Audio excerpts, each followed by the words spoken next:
Mirchi Plus presents Har Him Horror.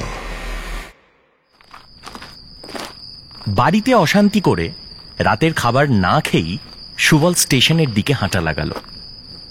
সুবলের এক নিকট আত্মীয় তারকেশ্বর স্টেশনের কাছে থাকে, তাই কোনো কিছু না ভেবেই শেষ তারকেশ্বর লোকালটায় চেপে বসল। কামরা একদম ফাঁকা। একেবারে অন্য প্রান্তে জানালার ধারে একটা লোক বসে আছে। এই সময়ে এর বেশি লোকজন না থাকাই স্বাভাবিক।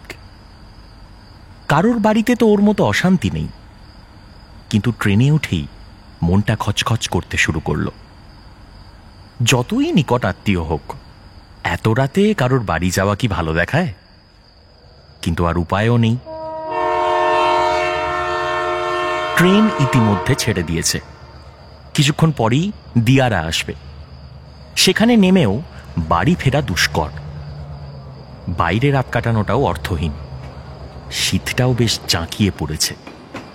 অজানা অচেনা জায়গায় বিপদেরও একটা সম্ভাবনা থেকে যায়।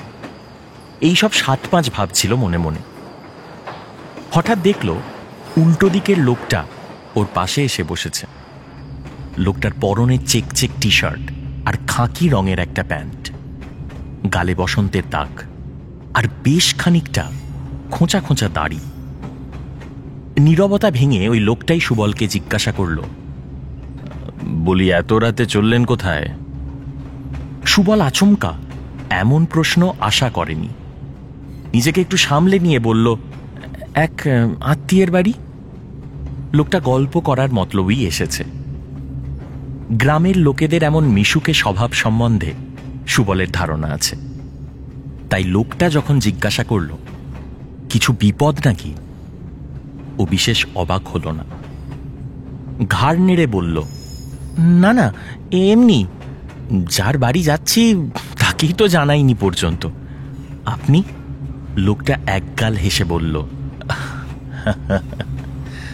আমি বহুদিন পরে বাড়ি ফিরছি। হাওড়ায় ট্রেনটা দেরিতে ঢুকলো, তাও ভাগ্য ভালো ওই শেষ তারকেশ্বর লোকালটা পেয়ে গেলাম, না হলে আজকে আর বাড়ি ফিরতে পারতাম না। আপনি বরং আমাদের বাড়িতেই চলুন না হয়। এবার সুবল একটু অবাকই হল। অচেনা লোককে নিজের বাড়ি নিয়ে যাওয়ার প্রস্তাবও কেউ দিতে পারে। কিন্তু ও না বলার আগেই লোকটা ফের বলতে শুরু করল, বাহিরখন স্টেশন থেকে মাইল খানেক দূরে, বুঝলেন, দারুণ জায়গাটা, আপনিও চলুন না। আমার মা ভীষণ খুশি হবে। তাছাড়া আজকে ভালো মন্দ রান্নাও হয়েছে, এই আমি আসবো বলে। আমার ছোট্ট মেয়েটাও না খুব মিশুকে, জানেন। সুবল কি বলবে ভাবছিল। হঠাৎ ওর কি মনে হলো ও রাজি হয়ে গেল। এমনিতেও তারকেশ্বরে আত্মীয়ের বাড়ি যেতে ওর একটা কিন্তু কিন্তু হচ্ছিল। তাছাড়া লোকটাকে দেখে কোনোভাবেই ওর চোর বা ছিনতাইভাজ বলে মনে হয়নি। শেষমেশ সুবল বাহির খণ্ডে নামল। খুব একটা আলো নেই স্টেশনে। লোকটা একটু কিন্তু কিন্তু করে বলল, এ হে হে, আপনাকে খুব মুশকিলে ফেললাম বলে মনে হচ্ছে। বাকি পথটা তো হেঁটেই যেতে হবে, এছাড়া তো আর উপায় নেই। সুবল এটুকু আন্দাজ করেছিল। লোকটা নিজের ঝোলা কাঁধে নিয়ে হাঁটতে শুরু করল। সুবল ওর পাশে পাশে হেঁটে হেঁটে চলেছে। লোকটার চোখে মুখে খুশি যেন জলজল করছিল। এতদিন পরে বাড়ি ফিরছে, খুশি তো হবেই। এরপর বাড়ি গিয়ে দেখল রীতিমতো ভোজের আয়োজন সেখানে। টিনের ছাউনির একতলা বাড়িতে যেন উৎসব লেগেছে। ভাত, তরকারি, দেশি মুরগির মাংস। সুবলকেও বড় সহজে আপন করে নিল লোকটার মা, লোকটার বউ, সবাই।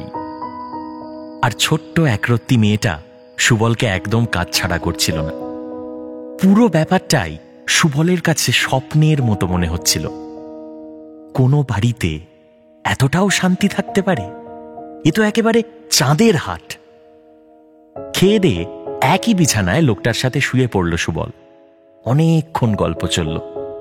লোকটা নাকি বাইরের রাজ্যে কাজ করতে যায়, এখানে সেখানে নানান জায়গায় ঘুরে বেড়ায়, খুব কম বাড়ি ফেরার সুযোগ পায়।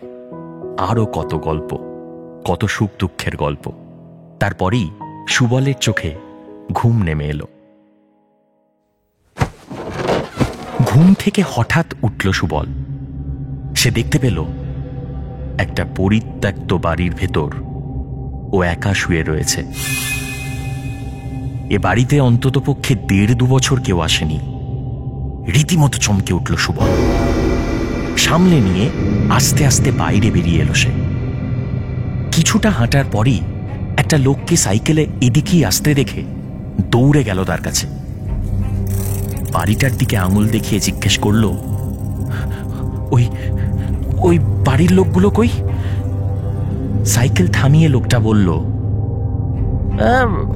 মরে গেছে তো করোনায়।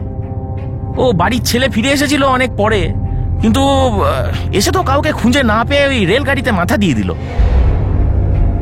কিন্তু আপনি আপনি কে হন এদের? পাথরের মতো দাঁড়িয়ে রইল সুবল। কোনো উত্তর দিতে পারল না সে।